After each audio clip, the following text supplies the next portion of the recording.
আসন্ন জাতীয় সংসদ নির্বাচনে দলীয় সিদ্ধান্তকে উপেক্ষা করে স্বতন্ত্র প্রার্থী হওয়ার ঘোষণা দিয়ে বহিষ্কার হয়েছেন বিএনপির সহ আন্তর্জাতিক বিষয়ক সম্পাদক ব্যারিস্টার রুমিন ফারহানা। রাজনৈতিক অঙ্গনে খুবই পরিচিত মুখ হয়েও দলের মনোনয়ন বঞ্চিত হওয়া ও পরবর্তীতে দল থেকে তাকে বহিষ্কার করা নিয়ে নেট দুনিয়ায় চলছে নানান আলোচনা সমালোচনা।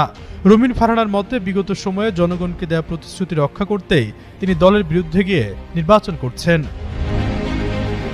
এদিকে ব্রাহ্মণবাড়িয়া ২ আসনের স্বতন্ত্র প্রার্থী হিসাবে যাচাই বাছাই বিএনপি থেকে বহিষ্কৃত ব্যারিস্টার রুমিন ফারহানার মনোনয়নপত্র বৈধ ঘোষণা করা হয়েছে।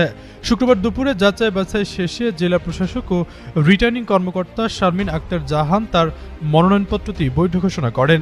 এ সময় রুমিন ফারহানা অভিযোগ করেন, কিছু কিছু জায়গায় তার কর্মীদের বলা হচ্ছে যে তাদের উপরে হয়তো মামলা দেওয়া হবে। আমি বলেছি, এরকম কিছু হলে নিশ্চয়ই প্রশাসনকে আমি সেটা জানাবো। যদি এমন কিছু হয় যেটা আমার নির্বাচনের প্রভাব ফেলবে এবং নেতাকর্মীদের নিরাপত্তাকে বিঘ্নিত করবে, তাৎক্ষণিক আমি ব্যবস্থা নেব। শাহ সিমেন্ট, তুমি আমি মিলে বাংলাদেশ নির্মাণে নাম্বার 1।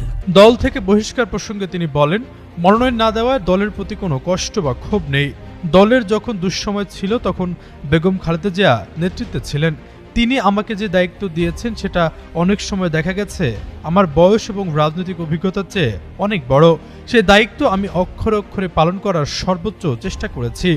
নেতাকর্মীদের উদ্দেশ্যে রুমিন ফারহানা বলেন, বিগত সময়ে দলের জন্য কতটা ত্যাগ স্বীকার করেছি সেটা সবাই দেখেছেন। দল যখন ২০২২ সালের ডিসেম্বরে আমাকে পদত্যাগ করতে বলে আমি এক মুহূর্তও চিন্তা করিনি। এর আগে দলের বিরুদ্ধে নির্বাচন করণে রুমিন ফারহানা বলেন, এই আপোষহীনতা বিএনপি চেয়ারপারসন খালেদা জিয়ার কাছ থেকে শিখেছেন। বিদ্রোহী প্রার্থী হওয়াটা এক ধরনের আপোষহীনতার বহিঃপ্রকাশ। জোয়ারের বিপরীতে একা দাঁড়িয়ে যাওয়ার এই সাহস তিনি তার নেত্রীর কাছ থেকে শিখেছেন। তিনি বলেন, রাজনীতিতে আপোষ না করে একা দাঁড়িয়ে যাওয়ার শিক্ষা তিনি পেয়েছেন খালেদা জিয়ার কাছ থেকে, যার আদর্শে তিনি রাজনীতি করছেন এবং আশ্রয় ও স্নেহ রাজনৈতিকভাবে বেড়ে উঠেছেন। বেগম খালেদা জিয়ার মৃত্যুর দিনে নিজের বহিষ্কারকে তিনি নিছক কাকতালীয় বলে মনে করেন না।